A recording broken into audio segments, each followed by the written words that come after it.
Hello, it's Shane Renee, and today we are going to be talking about what are the best possible placements in a birth chart, okay? And there are two definitions of that. And keep in mind when I say best, like I'm not saying anybody's better because they have this placement or whatever. It's just that the planets do the best. They do their functions the best in these placements, okay? So first we're going to talk about what it means to be have a planet be domicile. What that means is a planet is at home. A planet is sitting in the sign that it rules. So a lot of people may know their charts or their birth placements, but they may not know what the ruling planet of those signs are. So yeah, planets sitting at home. Let's talk about that first. Because and when they're at home, they're obviously most comfortable, and you're gonna get like a double of the energy of that planet when it's sitting in its ruling sign in its home sign. So okay, start from the beginning. Okay, with Aries. Aries home sign is Mars. So if your Mars is in the sign of Aries, it is at home.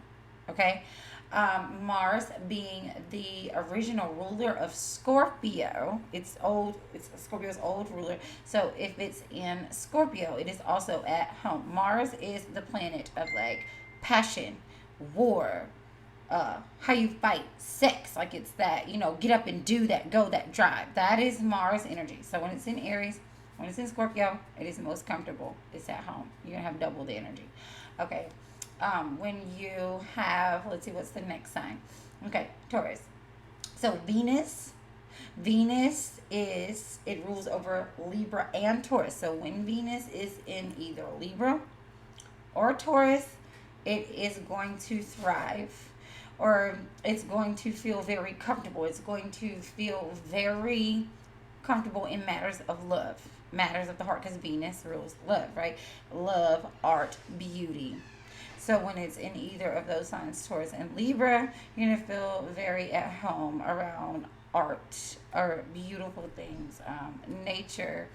Um, you're gonna naturally feel comfortable in partnerships, or maybe expressing loving affections and stuff like that.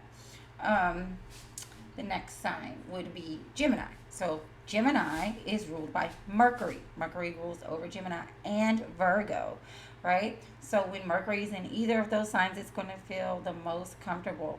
Mercury is the planet of communication and information. So anything that involves analyzing, gathering facts, talking, communicating, finding solutions, all that stuff, Mercury's going to feel right at home if it's in Virgo or Gemini, which means it's going to function very comfortably there.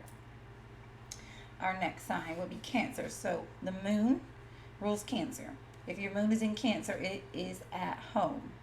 And the moon is all about, those shifting. The moon is like, I don't want to say unstable, but the moon changes energy all the time, right? That's why it rules Cancer. Cancer is very, emotions all over the place. And so if your moon's in Cancer, you're going to feel very comfortable with the shifting sands of your emotions. Like you're going to be very used to it and feel extremely comfortable with those emotional changes and shifts of the moon. And the moon, Cancer is the only sign that the moon rules. Okay. Um, then we have Leo. The sun is at home in Leo. The sun is the ego. It is the identity. It is that shining, and it feels the most comfortable in the sign of Leo. The sun shines, the spotlight. Everybody knows that about Leo. And again, as with Cancer and the moon, the sun is the only body that rules, or Leo's the only sign that is associated with the sun. Okay. So then we have Virgo, which we already discussed is Mercury ruled, like Gemini. So it's going to feel very at home. Mercury's going to feel at home in Virgo. If your Mercury's in Virgo, it feels at home.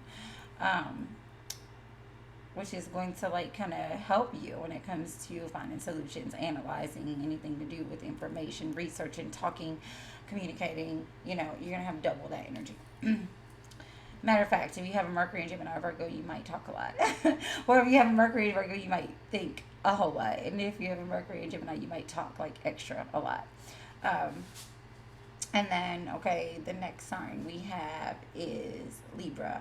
We already said that Venus rules Libra and Taurus. So when Venus is in the sign of Libra or in the sign of Taurus, it is going to feel at home. That loving, romantic, beautiful energy. It's gonna you're probably gonna be a naturally romance, or you're comfortable with romance. So you know, romantic movies or displays of affection, all that stuff, or experience it yourself.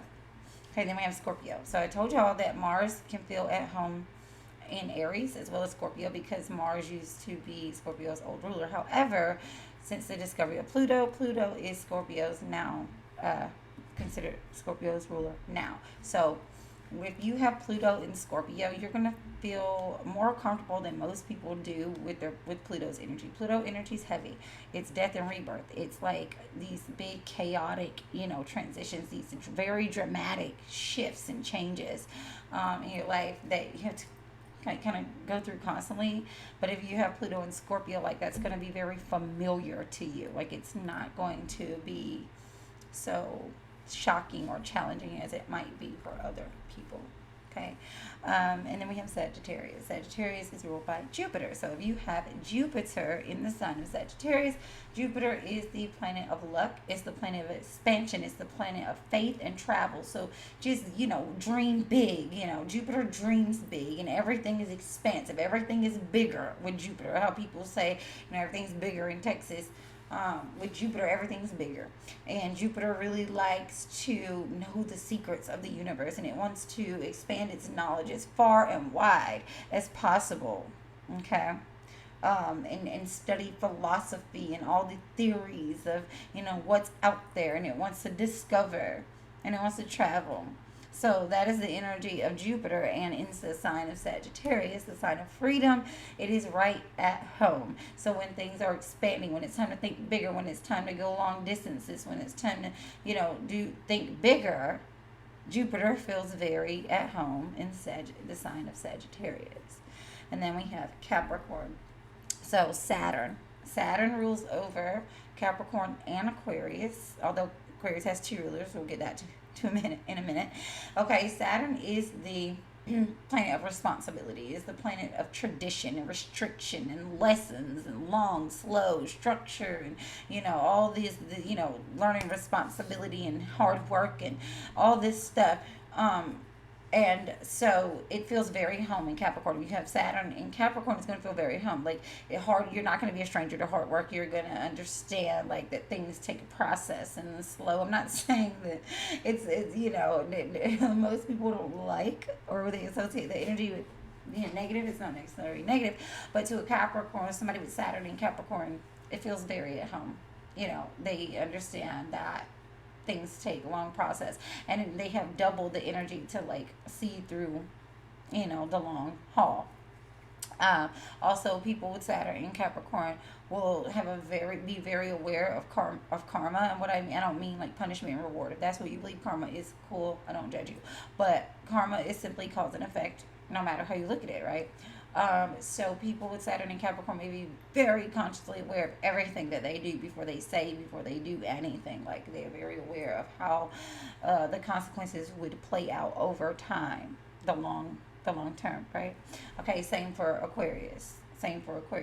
But with Aquarius coming up next, okay, Aquarius is also ruled by Uranus. They have two rulers. They're the only sign with two rulers, and Uranus is very all about rebellion and the rebel. The Uranus goes against the grain. It just does whatever it wants, and it's very sudden. It does sudden rebellious acts, like unexpected things. So Aquarius being ruled by Saturn and Uranus, that double energy of restriction, slow, and then Uranus wanting to be the rebel. It's like kind of it's a natural conflict. Aquarius have a not natural conflict. It's a very odd combination. But if your Saturn and or your Uranus is in Aquarius, then you're gonna feel at home with that energy, right?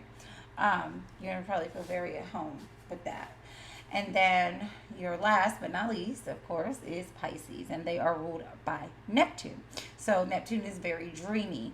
It lives in the fantasy.